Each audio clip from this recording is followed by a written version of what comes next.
حکومتیں بن گئیں, صدر بھی آپ کے بن گئے, مرکز میں دیکھا جائے تو اتحادیوں کی کم از کم 2/3 اکثریت ہے, پھر پنجاب میں بھی 2/3 اکثریت ہے.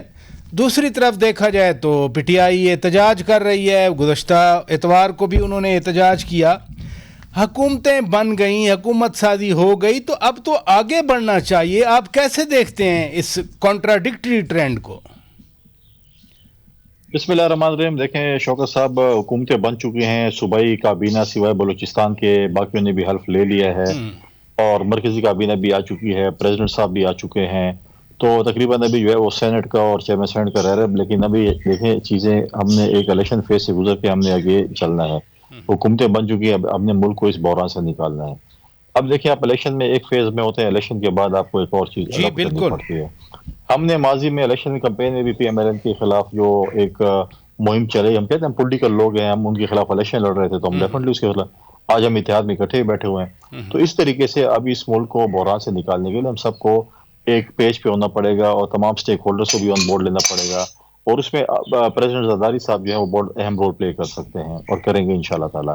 کیونکہ 2008 سے دیر تک بھی جس طریقے سے پریزیڈنٹ زرداری صاحب نے اس ملک کو بحران سے نکالا, دہشت گردی کے خلاف جنگ ہو, سیلاب ہو, اکنامیکل کرائسس ہوں, اپنے اختیارات پارلیمنٹ کو دینا ہو, صوبائی خود مختاری کی بات ہو, این ایف سی کی بات ہو, سب چیزوں میں انہوں نے بہت ایک اہم رول پلے کیا, اور اب آئندہ بھی انشاءاللہ تعالیٰ جیسے اس کو کہا جاتا ہے کہ مفاہمت کے بادشاہ ہیں, وہ یہ رول پلے کریں گے. ایک بہت امپورٹنٹ بات یہ ہے کہ آج جو جماعتیں, ہمیں بھی خدشات ہیں اس الیکشن کے, باقی جماعتوں کے بھی خدشات ہیں اس الیکشن کے, لیکن اس کا کیسے سدباب ہوگا؟ اس کا سدباب یہ ہوگا کہ جو جماعتیں آج ہم کہہ رہے ہیں کہ جو الیکشن میں ہمیں خدشات ہیں, ہمیں پارلیمنٹ میں ایک ایسی قانون سازی کرنی پڑے گی کہ ان چیزوں کا ہم راستہ روکیں. اگر ہم قانون سازی نہیں کریں گے, اکٹھے نہیں بیٹھیں گے, ان چیزوں کا راستہ نہیں روکیں گے, تو 5 سال بعد الیکشن ہوں گے, پھر ہم یہی رونا روئیں گے کہ تو کوئی ایسی موو آ گئی ہے سامنے, آپ اور پیپلز پارٹی مل کے کوئی آئینی ترامیم کا مسودہ بنا رہے ہیں, کوئی اور ترامیم الیکشن ایکٹ میں کچھ ایسی چیز ہے ان پیپرز؟ دیکھیں ابھی پارلیمنٹ آئی ہے, ابھی کیبنٹ آئی ہے, ابھی اسٹینڈنگ کمیٹیز کے چیئرمین بننے ہیں, اس کے بعد آگے چیزیں بڑھنی ہیں, ابھی تو انیشلی دن ہیں. تو اس میں بالکل ہم اپوزیشن کو دعوت دیں گے کہ وہ آئیں, ہمیں اپنا ان پٹ دیں, تاکہ ہم قانون ساز اس طریقے سے کریں تاکہ ہم الیکشن کو فری اینڈ فیئر الیکشن کرا سکیں, ہم الیکشن کمیشن کو مضبوط کر سکیں, ہم ایسی چیزیں کریں تاکہ جو ہے کل کوئی الیکشن میں جو ہے وہ گڑبڑ کرنے کی کوشش نہ کرے. تو بہت سی چیزیں جو کہ ذمہ داری کس کی ہے؟ سیاستدانوں کی ہے, کسی اور کی نہیں ہے, اور ہمیں لوگ دیکھ رہے ہیں. اگر ہم اس ذمہ داری میں آپ نے شروع میں بڑی اچھی بات کی کہ آصف علی زرداری صاحب صدر پاکستان بن گئے اور وہ سب کو ایک پیج پہ لا سکتے ہیں. آج جے یو آئی کا ڈیلیگیشن غفور حیدری صاحب آپ لوگوں کے پاس آئے, تو کیا یہ ابتدا ہے اس مفاہمت کی طرف, ایک قدم ہے؟ دیکھیں میں آپ کے پروگرام پیچھے میں بیٹھا ہوا تھا, اور میں یہی کہہ رہا تھا کہ ایم کیو ایم ہمیں ووٹ کرے گی. ایم کیو ایم کے ساتھ ہمارے اختلافات بھی ہیں, ہم اکٹھے بھی ہوتے ہیں, اختلافات بھی ہوتے رہتے ہیں. انہوں نے پریزیڈنٹ زرداری صاحب کو پریزیڈنشل ووٹ دیا, ہم ان کو شکر گزار ہیں. آج جے وائی کا آواز پاکستان پیپلز پارٹی کے سیکریٹریٹ آیا غفور حیدری صاحب کی سربراہی میں, ہماری پارٹی کے دوست اور وہ بیٹھے. بلوچستان میں ضمنی الیکشن ہو رہا ہے سینٹ کا, اور اسلام آباد میں بھی ہو رہا ہے, تو اس پہ بات چیت انہوں نے کی کہ ہمیں انہوں نے سپورٹ آپ کیوں نہیں بیٹھے اس ڈیلیگیشن کے ساتھ؟ مولانا فضل الرحمان صاحب کی پارٹی کا ڈیلیگیشن آیا ہے, اور جناب فیصل کریم خان کنڈی صاحب اس میں نہیں بیٹھے تھے.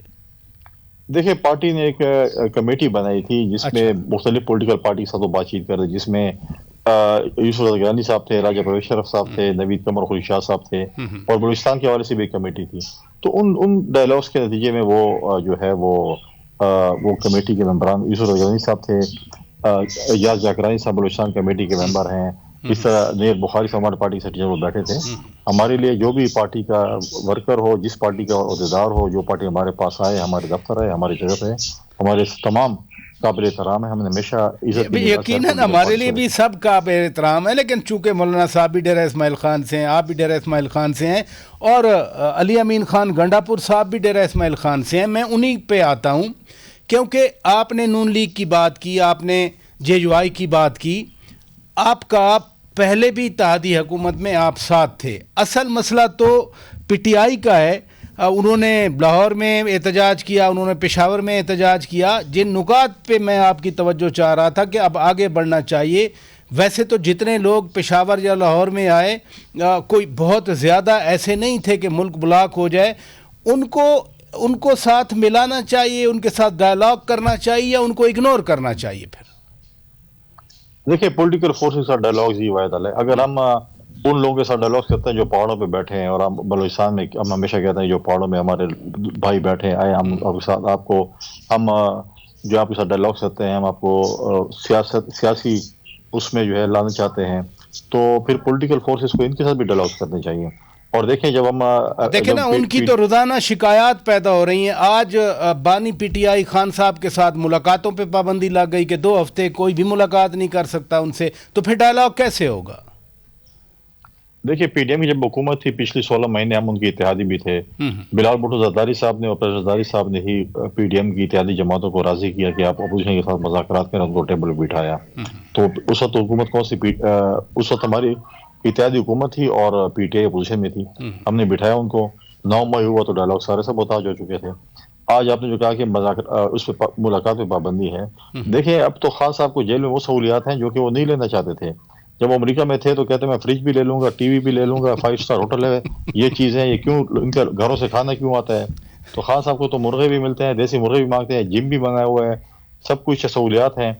اس کے علاوہ دیکھیے ان کی میں بھی ایکچولی نا وہ ٹھیک ہے جو بھی ان کو ملتا ہے. میں تو اس ماحول کی بات کر رہا ہوں جس ماحول میں آپ خود بھی ایگری کر رہے ہیں کہ ڈائلاگ ہونا چاہیے. علی امین خان گنڈا پور چیف منسٹر خیبر پختونخوا, اب وہ چیف سیکرٹری چینج کرنا چاہ رہے ہیں, لیکن جو رولز ہیں اس میں تو 3 نام بھیجے جاتے ہیں, ایک نام بھیجے اور اسی پہ انسسٹ کر رہے ہیں. مجھے یاد ہے جب سندھ کے اس وقت کے آئی جی اے ڈی خواجہ صاحب کو تبدیل کرنا چاہ رہی تھی سندھ حکومت, تو مرکز نے تبدیل نہیں کیا تھا, سپریم کورٹ میں بھی سٹے آ گیا تھا. تو اب علی امین خان گنڈا پور کے نامنی ان کو مل جائیں گے؟ دیکھیں ایک طریقہ کار ہوتا ہے, سمری بھیج جاتی ہے. پہلی بات ہے کہ آپ کہتے ہیں میں وفاق سے کو مانتے ہی نہیں ہوں. جب آپ مانتے نہیں تو پھر چیزیں کیوں مانگ رہے ہیں ان سے؟ آپ تو وزیر اعظم کو مان ہی نہیں رہے, پھر کیوں ریکویسٹیں کر رہے ہیں کہ مجھے یہ بھی کر دیں وہ بھی کر دیں؟ دیکھیں جب آپ سی ایم بنتے ہیں, جب آپ پرائم منسٹر بنتے ہیں, جب آپ پریزیڈنٹ بنتے ہیں, تو آپ کے اوپر ایک امپورٹنٹ رول آتا ہے, آپ ایک ذمہ دارانہ رول ہوتا ہے. اگر میرے صوبے میں اس وقت جو دہشت گردی ہے, اکنامیکل کرائسس ہیں, باقی مسئلے ہیں, اگر میرا وزیر اعلیٰ کنسلٹیشن کرے گا وفاق کے ساتھ تو میں تنخواہیں کہاں سے دوں گا؟ میں دہشت گردوں کے خلاف جو لڑائی ہے اس کی کس طریقے سے لڑوں گا؟ لیکن ابھی تو آپ گورنر بننے جا رہے ہیں, تو آپ کیا دیکھتے ہیں آپ کے لیے بطور گورنر وہاں کتنی مشکلات ہوں گی؟ دیکھیں ابھی تک گورنر کا فیصلہ پارٹی نے نہیں کیا کہ کس کو گورنر کے بھی بنا رہے ہیں, کس کو نہیں بنا رہے, یہ تو بعد میں ہوگا کون ہوگا. دیکھیں لیکن اگر آپ کنسلٹیشن کریں گے تو آپ نے فارمر فاٹا کا جو ہے 100 ارب روپے آپ نے ان سے کمٹمنٹ کیا ہوا ترقیاتی کام کرنے, وہ کہاں سے آپ کریں گے؟ اگر آپ بولیں گے ہمیں ایک چیف سیکرٹری یہی مجھے چاہیے اور کوئی نہیں چاہیے, تو ایک اسمبلی کا ایک پروسیس ہوتا ہے, اس کو اڈاپٹ کرنا پڑتا ہے. ماضی میں جس طریقے سے ہمارے ساتھ سندھ میں کیا گیا, آئی جی کے حوالے سے کیا, چیف سیکرٹری کے حوالے سے کیا گیا, ان کو نہیں یاد کہ ان کے وزیر نے کیا کیا. لہٰذا اگر آپ یہ چیزیں کروانا چاہتے ہیں تو آپ کو مرکز کے ساتھ ایک اچھے تعلقات چاہیے ہوتے ہیں. اگر آپ لڑائی کریں گے تو آپ اچھائی کی امید نہیں کر سکتے ہیں.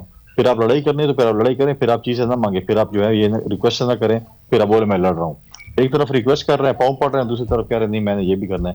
لہٰذا اس چیز کو پروسیس کو اڈاپٹ کرنا چاہیے, اور میں نہیں چاہتا کہ اس چیز میں تناؤ ہو. اس چیز کو اب ریلائز کرنا پڑے گا. صوبے کی ترقی کے لیے ان کو مرکز کے ساتھ ڈائلاگس کرنے پڑیں گے, مرکز کے ساتھ ڈائلاگ کرنا پڑیں گے. بہت شکریہ جناب فیصل کریم خان کنڈی صاحب.